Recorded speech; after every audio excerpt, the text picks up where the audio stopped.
Ancient civilizations were separated by impassable mountains and oceans, yet they all carved the same mysterious spiral and revered an identical tree of life. This is no coincidence. It is a profound puzzle etched into our collective past. We are going to explore one of history's greatest enigmas, the 15 universal symbols found in completely disconnected ancient cultures. By the end, you will understand the significance of these shared icons and the startling theories that explain their global presence. How could a symbol for infinity appear in both Egypt and the Americas? Why would cultures that never met build the same sacred ladder to the heavens? These questions challenge everything we assume about our isolated past. What invisible thread do you think connects all of humanity's earliest stories? The scale of this mystery only becomes clear when we map the distances involved. On one side of the world, along the banks of the Nile, a civilization was raising monuments to last for eternity. At the very same time, thousands of miles across an ocean considered, another culture in the humid jungles of Central America was erecting its own stone giants. In the Far East, a sophisticated dynasty was developing a system of writing on oracle bones. These were not primitive societies stumbling toward basic ideas. They were complex, brilliant cultures flowering in complete isolation, according to everything we have been taught.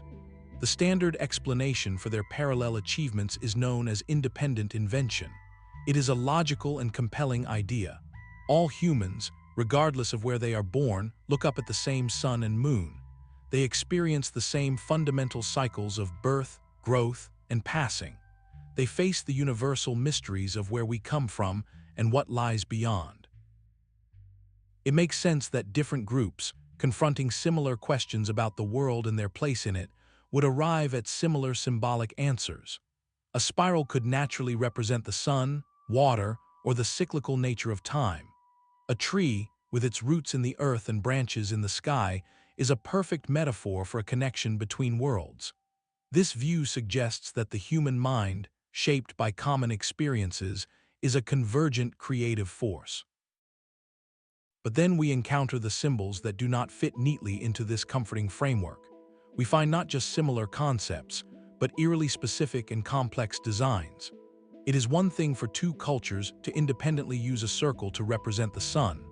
It is something else entirely for them to develop an identical, intricate symbol for a concept as abstract as infinity, or to build near-identical step pyramids aligned to the same celestial events. These are not simple answers to universal questions. They look more like shared answers to a shared, advanced curriculum. This is the crack in the door, the anomaly that whispers of deeper possibilities. Could a forgotten, advanced source have seeded these ideas across the globe? Or do these patterns point to a connection within humanity itself, a shared symbolic language buried in our collective consciousness? To find out, we must move from the map to the symbols themselves. To truly grasp this mystery, we must first understand what we are looking for. The word universal is often thrown around, but here it carries a very specific and weighty meaning. We are not talking about a circle that appears in cave art or a simple zigzag line representing a river. Those could easily be the result of any human looking at the sun or drawing a flowing stream. The symbols that stop historians in their tracks are far more complex. They are intricate, culturally charged icons, packed with layers of spiritual, cosmological, or societal meaning. And crucially, these specific icons, with their specific meanings, appear again and again in cultures that had no feasible way of communicating with one another. This is not about similar shapes. It is about shared blueprints for understanding the universe. Take the cross, for example. At its simplest, it is two intersecting lines. But in ancient Mesopotamia, it was a symbol for the starry heavens. For the Maya, it was the sacred tree connecting the underworld, the earth, and the sky. In numerous cultures, it represented the four cardinal directions, the meeting point of the divine and the earthly. The shape is simple, but the profound concept it carried, a central axis organizing cosmic space, was anything but. This careful criteria acts as our filter.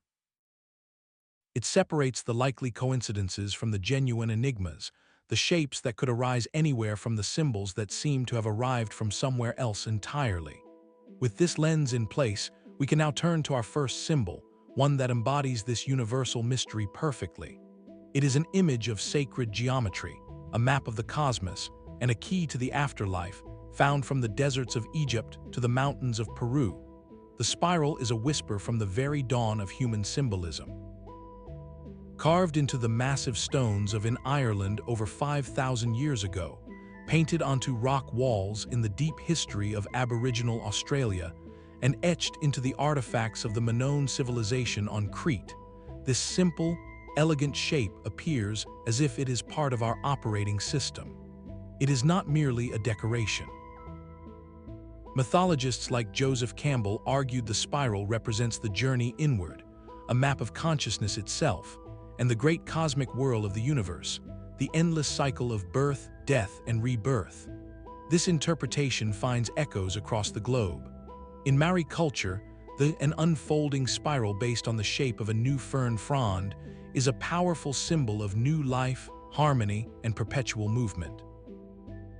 Across the Pacific, in the petroglyphs left by various Native American cultures, spirals are frequently linked to stories of migration, the path of life, or the flow of spiritual energy. The sheer geographical and cultural distance between these instances is staggering, yet the symbolic resonance is unmistakable. This points strongly to the theory of independent invention, of a profound human intuition. Every person in every culture could look at the natural world and see the same patterns: the curl of a nautilus shell, the vortex of a whirlpool, the unfurling of a vine, even the vast shape of a spiral galaxy in the night sky. The spiral became a universal shorthand for growth, for journey, for the dynamic and cyclical nature of existence itself. It is a symbol that feels instinctively true, a shape that mirrors the turning of the world and the turning of the mind. But what happens when we encounter a symbol that is not observed from nature, but constructed from pure abstract thought? But the spiral, for all its mystery, is something we can see in the world around us. The next symbol presents a different kind of puzzle entirely, because it is an invention of pure imagination, a complex idea given form. It is the world tree, known to the Norse as Yggdrasil, to the Mesopotamians as the tree of life, and to Buddhists as the sacred Bodhi tree. This was not merely a decorative motif. It was a central cosmological pillar, a grand theory of everything carved from myth. Anthropologists called this concept the axis of the world. It is the idea of a single, immense pillar or mountain or tree that stands at the absolute center of creation, its roots plunging deep into the underworld, its trunk rising through our earthly realm, and its branches holding up the heavens. This vertical axis became a conduit, a ladder for communication between gods, ancestors, and humanity. The astonishing part is how this specific, intricate blueprint appears in cultures that could not possibly have shared it. In ancient, the Maya spoke of the great world tree, a ceiba tree that stood at the very heart of creation, connecting the 9 underworlds to the 13 levels of the heavens. Far across the globe, in the frozen landscapes of Siberia, shamans described their own world tree, a sacred birch used as a pathway for spiritual journeys to the upper and lower worlds. This is more than a simple reverence for nature. This is a shared architectural plan for the cosmos itself. Each culture independently decided that the universe was structured like a tree, with a central trunk organizing all of existence. This points to something profound about the human mind. Faced with the vast, chaotic mystery of life and the cosmos, our ancestors from Scandinavia to Central America reached for the same conceptual framework. They needed a center, a stable point around which everything else could be ordered. They needed a bridge to make the divine accessible. And so, in complete isolation, they all built the same sacred ladder. Yet if the world tree was humanity's shared map for navigating the cosmos, the next symbol represents the engine that drives that cosmos, the very mechanism of time and existence itself. It is the serpent forever consuming its own tail. This is not a symbol borrowed from a tree or a shell. It is a pure invention of philosophy, a paradox given physical form, a circle created not by a compass, but by a creature's endless act of self-devouring. To find this specific, unsettling image in the funerary texts of ancient Egypt is one thing. There, it coiled around the edges of the universe, representing the cyclical journey of the sun god through the night and his rebirth at dawn, a symbol of the eternal return and the seamless nature of time. But to then encounter it thousands of years later, on the other side of the Atlantic, woven into the fabric of Aztec cosmology, is a shock to the system. For the Aztecs, the feathered serpent was sometimes depicted in this form, embodying the endless cycle of the seasons, the duality of creation and destruction, and the circular nature of time itself.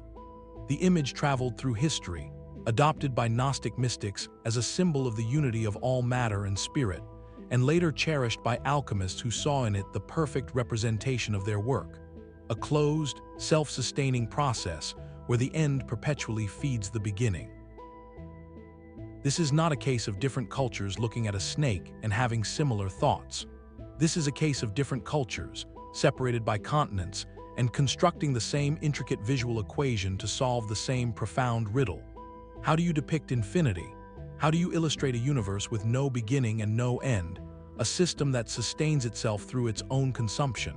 The answer they all arrived at independently was this perfect, self-contained circle of a serpent.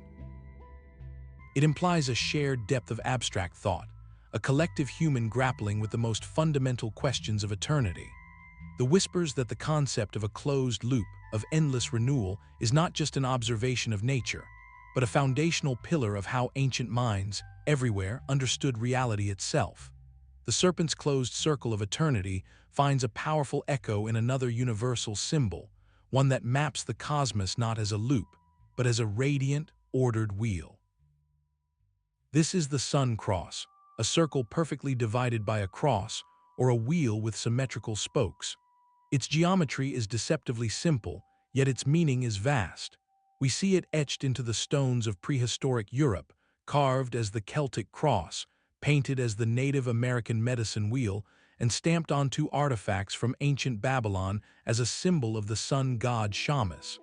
This was not merely a picture of the sun in the sky. It was a sophisticated cosmological diagram, a unified theory of how the world works. The circle represented the sun itself, the source of all life and light. The four quadrants created by the cross spoke of the four seasons, the four cardinal directions, and the four phases of a human life. Together, they depicted the complete, harmonious cycle of time and space. Archaeologists saw in this symbol a deep connection to early Neolithic cultures that revered the cycles of nature, birth, and renewal, often associating it with a goddess of life. The brilliance of the sun cross lies in its elegant efficiency. With one clean, perfect shape, an ancient astronomer priest or a shaman could encode the entire predictable order of the universe. The sun's daily journey, the year's turning seasons, the compass of the land. It is a symbol of cosmic law. And the fact that cultures from the British Isles to the Great Plains independently arrived at this same elegant solution is a testament to a shared human impulse. When faced with the overwhelming complexity of nature, we seek patterns. We look for the axes that bring order to chaos. The Sun Cross tells us that from the deserts of the Middle East to the plains of North America, our ancestors looked up, observed the same celestial clockwork, and chose the same symbol to represent the beautiful, reliable machinery of the heavens. From the orderly geometry of the Sun Cross, we descend into the rich, muddy waters of a different kind of symbol. Here, in the darkness of the swamp, something miraculous takes root. The lotus flower does not simply grow. It performs an act of alchemy, transforming the murky depths into a symbol of flawless purity and spiritual rebirth. Its journey begins in the silt, pushing upward through the water until it opens, untouched and radiant, to the sun. This was not lost on the ancient Egyptians.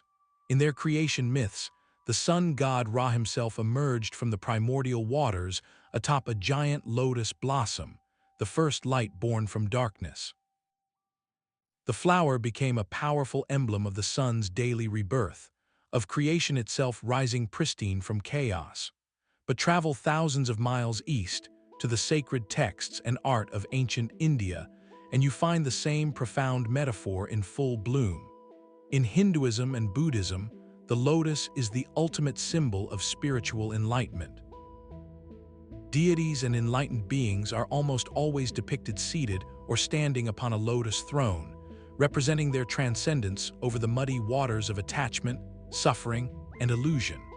The flower's growth cycle became a perfect allegory for the soul's journey, rising from the murk of worldly existence into the clear light of wisdom. Now, hold that image in your mind and leap across the world once more to the humid lowlands of the Maya. In their intricate artwork, the water lily, a close botanical cousin of the lotus, appears with striking significance. It is associated with royalty, with spiritual visions, and with the watery underworld from which life and ancestors emerge. The water lily was not just a plant, it was a portal, a symbol of rebirth from the realm of darkness. This is the true mystery.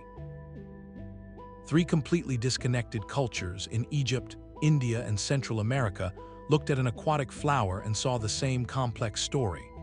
They saw a map for the human condition. The physical details, the muddy bottom, the long stem, the pristine bloom, became a ready-made allegory for spiritual ascent. It represented the idea that true beauty, purity, and enlightenment are not born in easy, sterile places, but are forged through a struggle upward from the depths. This shared symbolism suggests a shared understanding, a universal human intuition that our highest state is not our original state, but something earned through a difficult, beautiful journey from darkness into light. But if the lotus shows us a soul rising from darkness, the next symbol represents the ultimate power watching over that entire journey.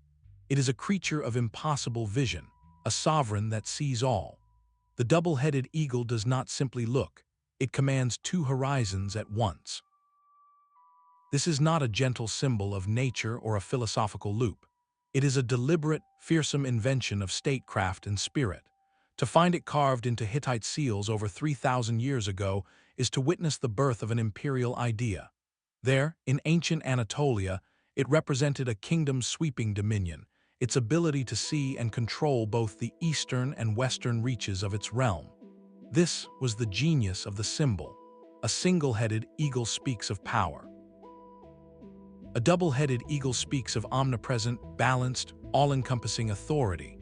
It is the ultimate political logo, and this logo proved irresistible to empires that rose long after the Hittites faded into dust. The Byzantine Empire adopted it as its own majestic emblem, a perfect representation of its claim to be the successor of Rome, bridging the worlds of Europe and Asia, of secular rule and divine mandate. Centuries later, the Holy Roman Empire would claim the same symbol, asserting its universal Christian sovereignty. The pattern is clear, a symbol passed down through a chain of empires that knew of each other, a legacy of borrowed prestige. But then the map expands and the mystery deepens. Far across the Atlantic, in the Pacific Northwest, the Haida and other Native American tribes wove the double-headed eagle into their mythology and totemic art. For them, it was a powerful supernatural being, a sky creature of immense strength and vigilance, often representing the union of dualities like sky and earth, or the balance of opposing clans. This is where coincidence strains to its breaking point. The Hittites, the Byzantines, and the Haida existed in separate worlds, separated by oceans, and they had no trade routes, no shared heraldic manuals. Yet their ruling classes, their mythmakers, all arrived at the same startlingly specific visual solution. They needed to represent supreme, watchful power, a sovereignty that transcended a single perspective. And independently, they all chose to modify the most powerful bird they knew, granting it a second head. This suggests something profound about the architecture of power itself. Whether you are an emperor in Constantinople or a chief in a cedar longhouse, the ideal of balanced, omniscient rule, seeing both spiritual and secular realms, uniting opposing forces under one banner, appears to be a universal political aspiration. And that aspiration, it seems, has a universal face, one that looks eternally in two directions. The double-headed eagle saw across empires, but it remained bound to the earth. To truly touch the heavens, our ancestors needed to build. And so they did, not with simple towers, but with sacred geometry given monumental form. The step pyramid is more than an ancient building.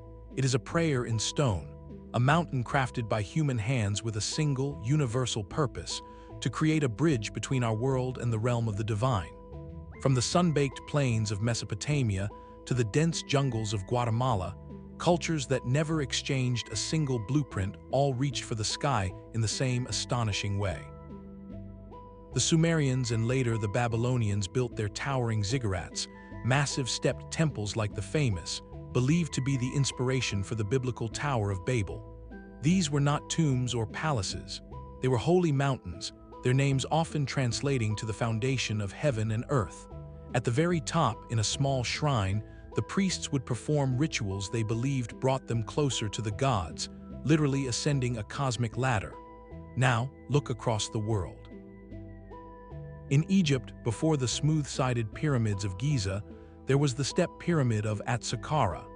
It is the very first colossal stone building in Egyptian history, and its design is a series of 6 giant steps.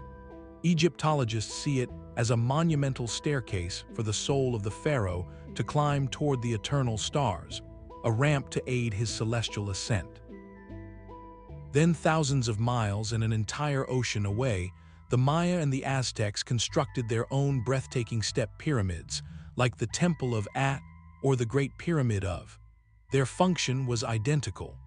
These were not just platforms for temples, they were sacred mountains, representations of the world tree or the first mountain of creation. Priests would climb their steep stairways to perform ceremonies at the summit, often involving astronomical observations, believing they were standing at the axis of the universe. The engineering principle of stacking stones for stability is simple, but that does not explain the profound symbolic convergence. Why did cultures from every corner of the globe decide that the proper way to reach the gods was not with a spire or a dome or a solid mound, but with a series of deliberate, ascending tiers? The step pyramid is a physical manifestation of a spiritual idea, the belief that enlightenment or communion requires a gradual, difficult climb. Each level represents a stage of knowledge, a trial overcome, a step closer to the ultimate mystery. This shared architectural vision suggests that the human yearning for the sacred is not just a feeling, but a blueprint, one that compels us, again and again, to build our way toward heaven, one deliberate step at a time. That monumental climb toward the heavens, however, was guided by wisdom from below. The ancients did not just build bridges to the divine, they sought to understand the very force that animated all life, and they often pictured that force in a surprisingly specific way.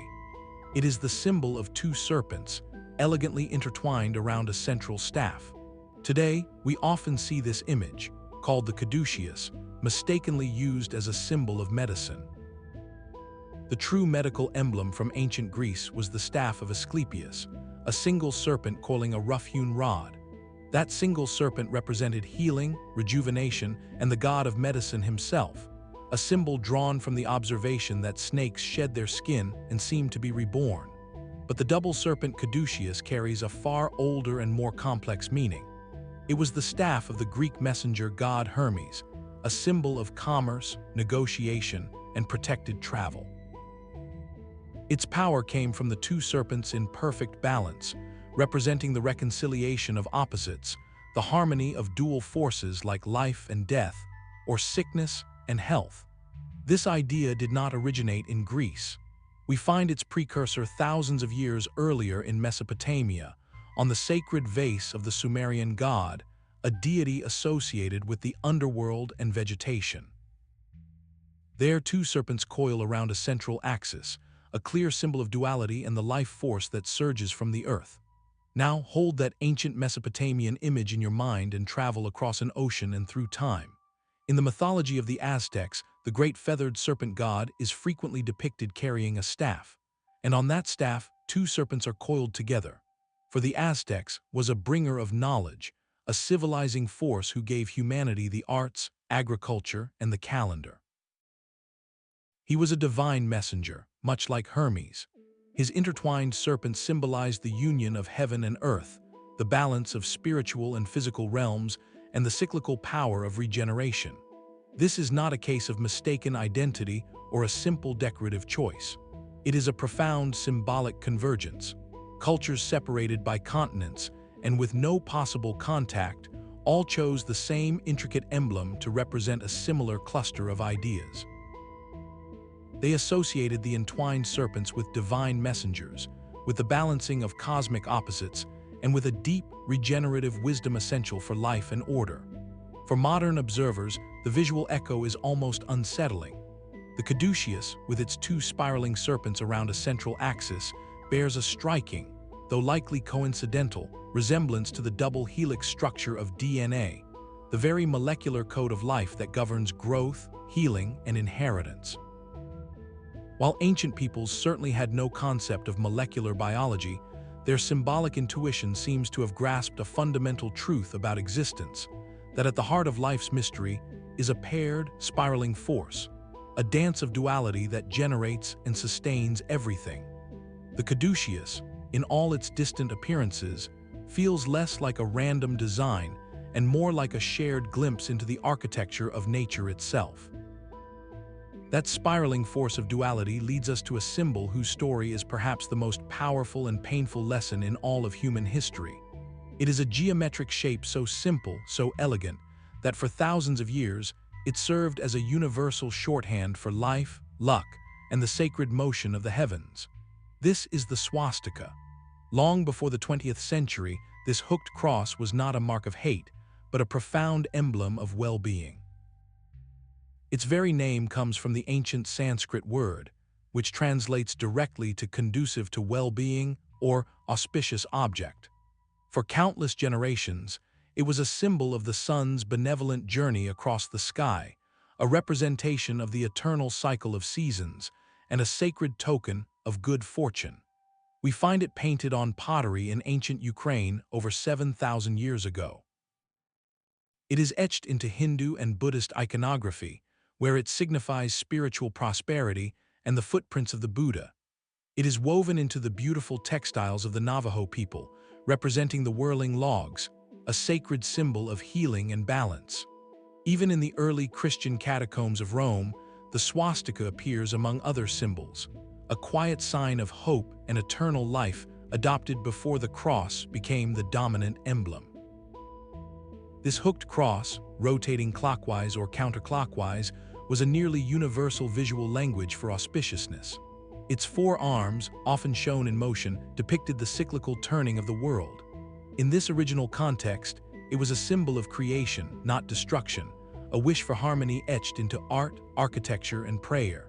The profound and tragic journey of this one shape stands as a solemn reminder. Symbols themselves are empty vessels.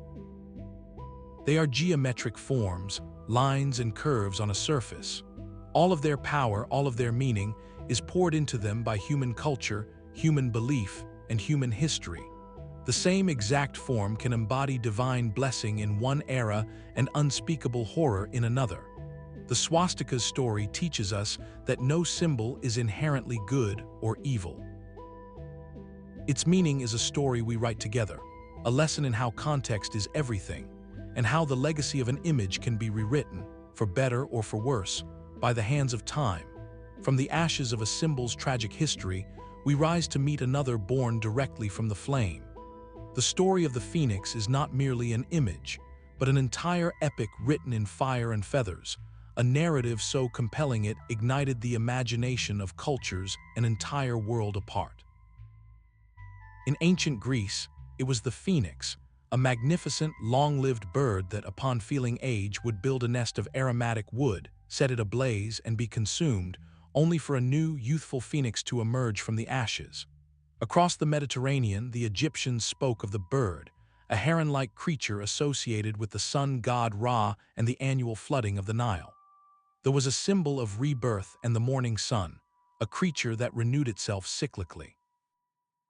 Then journey to the Far East, and you encounter the the immortal phoenix of Chinese mythology. While it does not die in flames, the is a supremely auspicious creature representing the union of yin and yang, and it appears only in times of peace and prosperity, signaling renewal and the dawn of a new, harmonious era. The echoes continue. In Slavic folklore, the is a magical creature whose feathers glow like embers, a beacon of both great fortune and transformative trials. Even among some Native American tribes, legends speak of a great thunderbird whose flight creates storms, cleansing the land and allowing for new growth. This is the key. It is not just a bird associated with fire or the sun. It is a specific, complex story arc of death and rebirth, a creature that must undergo a fiery end to achieve a glorious new beginning. The details vary, but the core plot is unmistakably the same. How could such a specific narrative, with its vivid, almost cinematic climax of self-immolation and revival, arise independently in Greece, Egypt, China, and the Americas? The answer lies not in shared mythologies, but in shared skies and shared anxieties. Every human, everywhere, witnessed the most dependable drama ever staged. Each evening, the sun, that brilliant, life-giving orb, appears to die in a blaze of crimson and gold on the western horizon. And each morning, against all odds, it is reborn in the east, fresh and new. The cyclical death and rebirth of the sun was the most powerful, observable fact of ancient life. The phoenix myth is a beautiful, poetic explanation for this daily miracle. It personifies the sun as a living creature that willingly undergoes a trial by fire to renew itself and the world. Furthermore, it addresses a deep, universal human hope, a longing to believe that endings are not permanent, that from loss and decay can come new life. It transforms the frightening concept of a final conclusion into a promise of a new chapter. The phoenix, in all its global variations, is ultimately a story we told ourselves to make sense of the world's most reliable cycle and to kindle a flame of hope against the darkness of our own mortality. That promise of renewal from the ashes leads us inward to a symbol that maps not the sun's journey, but the architecture of the soul. It is the mandala, a perfect circle containing an entire universe of intricate geometry. In the spiritual traditions of Hinduism and Buddhism, the mandala is far more than art. It is a sacred tool, a cosmic diagram painstakingly created from colored sands or pigments. Each line, each deity placed within its concentric rings, represents a layer of reality or a stage of enlightenment. The practitioner meditates upon it, using its structured complexity as a ladder for the mind, a visual path to journey from the outer chaos of the world to the serene, unified center that represents ultimate truth or the divine. This is not passive observation, it is active spiritual cartography. Now hold that idea of a sacred, structured circle used for healing and focus, and let your gaze travel across the world. In the American Southwest, Navajo medicine men create intricate sand paintings for ceremonial healing. These are temporary mandalas, built with precise symbolism from colored sands, depicting holy people and cosmic forces.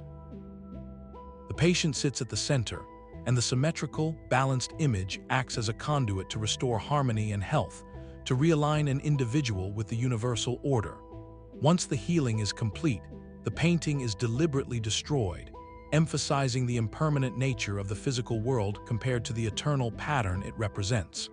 The echo does not stop there. Gaze upward in a grand European Gothic cathedral, and you will see the same principle rendered in stained glass. The magnificent rose window, with its radiating petals and complex geometric tracery, is a Christian mandala. It filters divine light into the sacred space, its circular form representing the eternity of God and the ordered beauty of creation, focusing this mind toward heaven. Even the ancient labyrinth carved into the floor of Chartres Cathedral, or those found on coins from Minoan Crete, serve a similar purpose. Walking its single, winding path to the center is a form of moving meditation, a pilgrimage in miniature meant to quiet the mind and symbolize a spiritual journey. Psychologist Carl studied these patterns deeply. He believed the mandala was what he called an archetype, a fundamental symbol emerging from what he termed the collective unconscious, a deep layer of the human psyche shared by all people. He noticed that patients in therapy, often during times of inner turmoil or searching, would spontaneously draw circular, symmetrical images as their minds struggled toward balance and integration. For the mandala was a psychic blueprint for wholeness, a symbol of the unified self that the human psyche instinctively reaches for when seeking order, meaning, and center. The global appearance of this specific concept, a complex, structured circle used for centering the self and representing cosmic order, is profound. It suggests that across deserts, continents, and creeds, when humans turn inward to seek harmony or understand the universe's structure, we are all following the same innate map. We are all drawing the same circle and walking the same path toward the center of our being. That profound map of the inner self, the mandala, connects us to a universal center. But what if the center of ancient worship was not always a serene, geometric balance? What if it was something raw, powerful, and crowned with the very essence of the wild? Across continents and eras, the divine often wore horns.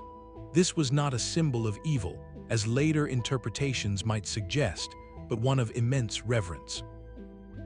The horned god emerges as a nearly universal figure, a deity whose very form declared a sacred connection to the untamed forces of nature.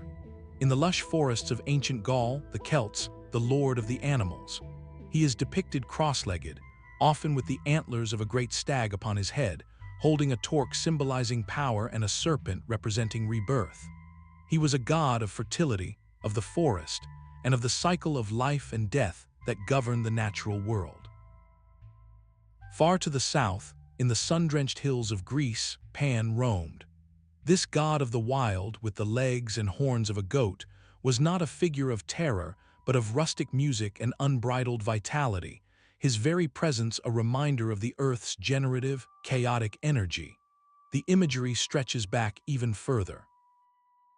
In the deep caves of prehistoric Europe, like the famous site of in France, shamanic figures are painted with the heads and antlers of stags, perhaps individuals in ritual dress seeking to channel the animal's spirit and power. This motif was not confined to the West. In ancient Mesopotamia, the wise god, lord of fresh waters and creation, was sometimes depicted wearing a horned crown, a symbol of his supreme divine authority. And in one of history's most remote puzzles, the massive stone of Easter Island, many were originally topped with large, cylindrical red stone hats called. While their exact meaning is debated, some researchers see in these imposing red crowns a symbolic echo, a representation of topknots or perhaps even stylized horns, denoting high status, mana, and a connection to ancestral power. The independent emergence of this specific divine attribute is startling. Why horns? The answer lies in a primal, global observation. For our ancestors, the most immediate displays of sheer strength, virility, and vital life force were not found in other humans, but in the animal kingdom. The charging bull with its devastating power, the stag with its majestic, branching antlers shed and each year in a perfect symbol of death and renewal. These creatures embodied the untamed generative energy that made crops grow, herds multiply, and life itself persist. To depict a god with horns was to directly link the divine to this raw, creative power. It was a way of saying the sacred is not separate from nature. It is the very heartbeat of the wild world. The horned god represents humanity's attempt to build a bridge, to make a pact with the frightening but essential chaos of nature by giving it a face, a form, and a place in the spiritual order. This symbol tells us that before we sought gods of pure reason or distant heavens, we first sought the divine in the thunder of hooves and the silhouette of antlers against the sky. From that raw power of the horned god, we turn to a symbol of ultimate potential, a container for all that ever was or will be. The cosmic egg is not a symbol of something that exists, but of existence itself in its most concentrated, embryonic form. This idea that the entire universe hatched from a primordial egg is perhaps the most poetic and widespread creation story ever told. It appears with astonishing consistency.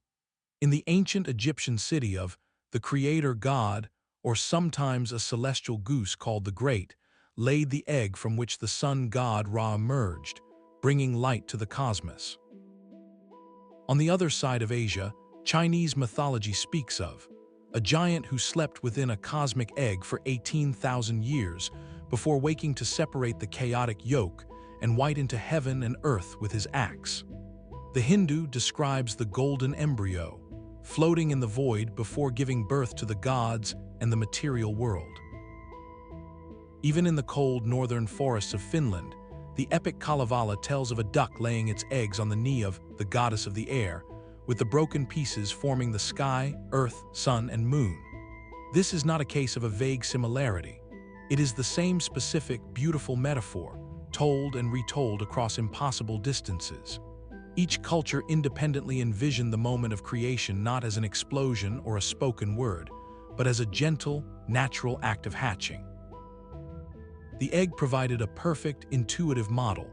Its hard shell represented the boundary between non-existence and existence, the barrier that contains chaotic potential. The yolk and white inside symbolized the undifferentiated mixture of opposites, light and dark, heaven and earth, order and chaos, all swirling together before separation. And the act of cracking open was the first moment of time, the great fracture from which all diversity flowed. Why would so many minds, with no contact, all reach for this same delicate image? The answer lies in universal human experience. Every person in every culture witnesses the miracle of an egg. It is a closed, seemingly inert object that, through a mysterious process, gives rise to complex, vibrant life. To ancient thinkers, this was the most powerful analogy they had for the greatest mystery of all. How could something as vast and ordered as the universe come from nothing? The egg offered a tangible answer.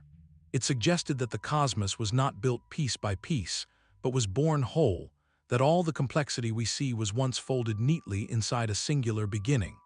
This shared symbol points to a deep, pre-scientific intuition about the origin of everything. Long before the Big Bang Theory, humanity was already imagining a singular, contained origin event, a moment when the shell of eternity cracked and all of possibility came spilling out. That singular journey from the cosmic egg leads us directly to the path we must walk. A labyrinth is not a puzzle, it is a promise. Unlike a maze, built with dead ends and false turns to trick and frustrate, the labyrinth offers only one way forward. Its winding, circuitous path coils back on itself, seeming to lead away from the center, only to inevitably arrive. This single, unbroken line from the outer world to the Sacred Heart and back again became one of humanity's most profound spiritual tools, appearing again in places that had no contact. The oldest known example comes from the Minoan civilization on Crete, carved onto clay tablets and perhaps walked in ritual dances. For them, it was likely connected to the myth of the Minotaur, a story of a hero navigating a terrifying underworld to confront a monstrous aspect of the self and return transformed. Centuries later, the Romans adopted the labyrinth motif in the floors of their villas, a symbol of protection and perhaps the arduous journey of life. But the labyrinth found its most breathtaking expression in the stone floors of medieval European cathedrals, most famously at Chartres in France. Here, pilgrims who could not travel to Jerusalem would walk the labyrinth on their knees as a substitute pilgrimage, a physical prayer where the long, winding path symbolized the difficult, twisting road of faith leading to salvation at the center. The journey was the destination. Now, hold that image of a coiled, unicursal path used for sacred walking and travel across the Atlantic. Among the Hopi people of the American Southwest, the symbol known as the Mother Earth symbol, or T, is a classic labyrinth design. It represents the path of life from birth to the afterlife, a journey from the outer world into the spiritual womb of the earth and back out again. For the Hopi, it is a map of emergence and return. This is the astonishing convergence. Cultures separated by oceans and all invented the same specific, non-branching design not for confusion, but for clarity. They all recognized its power to model a profound truth about existence. Walking a labyrinth is a physical meditation. With no choices to make, no wrong turns to fear, the mind is freed from decision and can simply experience the journey. The long loops that seem to lead away mirror those periods in life where progress feels impossible, where we feel we are moving further from our goal. Yet the path never deviates, it only unfolds. Each step, even the backward-feeling ones, is necessary. The center represents that moment of clarity, of reaching one's core truth, a divine encounter or a hard-won insight. And the return journey is just as crucial, integrating that revelation back into the world. The global appearance of the labyrinth suggests a shared, intuitive wisdom. Our ancestors, from the shores of the Mediterranean to the high deserts of Arizona, understood life not as a random maze of chance, but as a deliberate, if often perplexing, pilgrimage. They believed the path was laid out, that the trials were part of the design, and that if you simply kept putting one foot in front of the other, you would inevitably arrive exactly where you needed to be. The labyrinth is a map of trust etched into stone, a reminder that the most transformative journeys are not about finding a way out, but about finding your way in. The labyrinth's single, certain path leads us to a final symbol, one that is not carved in stone or woven into myth, but woven into the very fabric of time and space. Our 15th universal symbol is not an image at all, but a number, the number 7. Its sacred status is perhaps the most pervasive and quietly powerful numerical symbol in all of human history. We do not merely count to 7, we consecrate it. Look anywhere across the tapestry of ancient belief, and you will find it holding up the architecture of the cosmos. There are the 7 classical planets known to the ancients, moving against the fixed stars. There are the 7 days of creation in the book of Genesis, framing the very rhythm of existence. In the spiritual traditions of India, there are 7 primary chakras, energy centers aligning the human body with the universe. Islamic tradition describes 7 heavens. Japanese folklore celebrates the 7 lucky gods, or the sacred 7-branched menorah has been a central symbol of Judaism and far across the world, the Maya also wove the number 7 into their intricate cosmology, associating it with layers of the underworld and celestial realms. This is not a scattered coincidence. This is a global chorus, all singing in harmony about the same number. So why 7?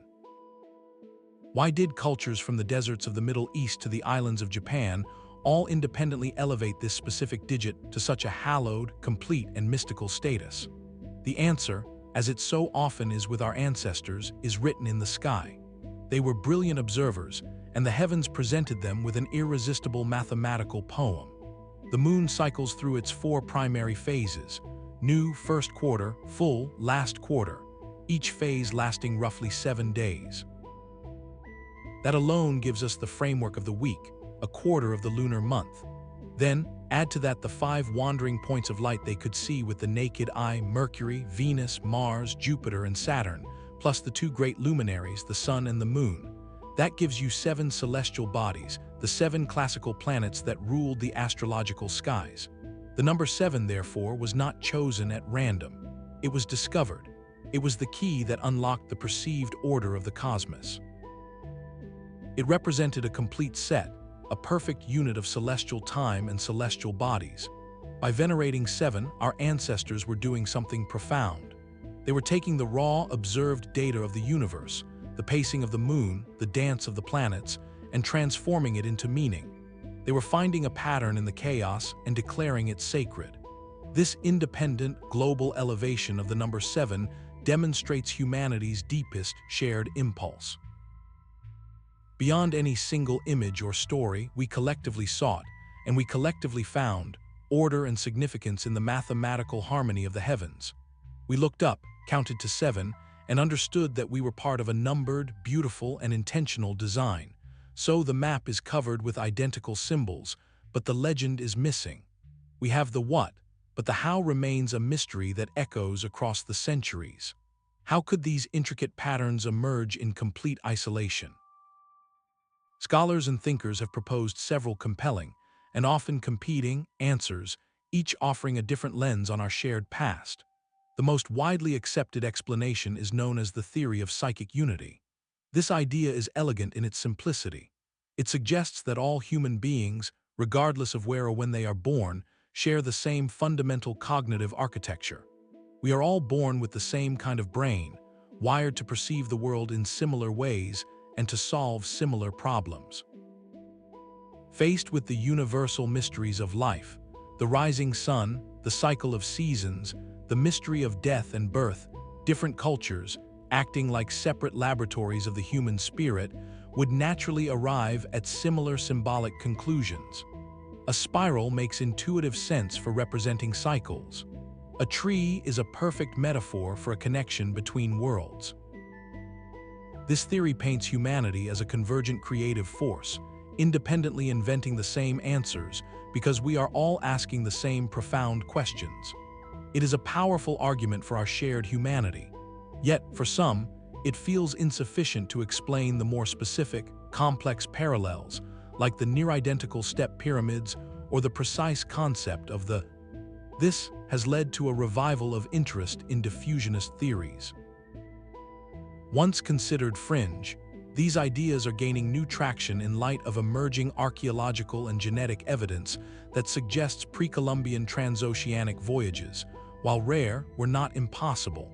Could there have been limited, yet profoundly impactful moments of contact? A single ship lost at sea, carrying a storyteller or a priest, whose ideas took root in a new land. This theory proposes that symbols, like seeds, could have been carried on long-forgotten currents, transplanting a sacred idea from one shore to another. Then there are the more speculative possibilities.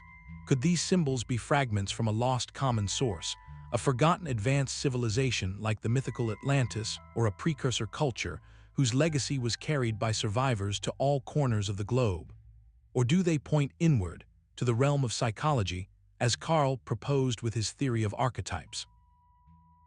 Suggested that beyond our personal unconscious lies a collective unconscious, a deep psychic layer shared by all humanity, populated by innate, universal patterns or archetypes. From this shared wellspring, he argued, emerge our fundamental symbols, the hero, the mother, the trickster, and shapes like the mandala. In this view, the world tree and the phoenix are not transmitted, but spontaneously generated from within, rising to the surface of art and myth because they are baked into the very structure of the human psyche. Each of these theories carries weight and faces criticism. Psychic unity can feel like it smooths over astonishing specificity. Diffusion struggles to explain the sheer global scale. Lost civilizations remain in the realm of tantalizing speculation. And archetypes, while psychologically compelling, are difficult to prove empirically. The truth, as it so often is in the tangled web of history, likely does not reside in a single, neat answer. It may exist in a subtle combination, a symphony of causes. Perhaps our shared cognitive hardware provided the canvas, rare ancient voyages supplied a few crucial strokes of paint, and the deep patterns of the collective unconscious outlined the forms. This complexity is not a flaw, but a feature.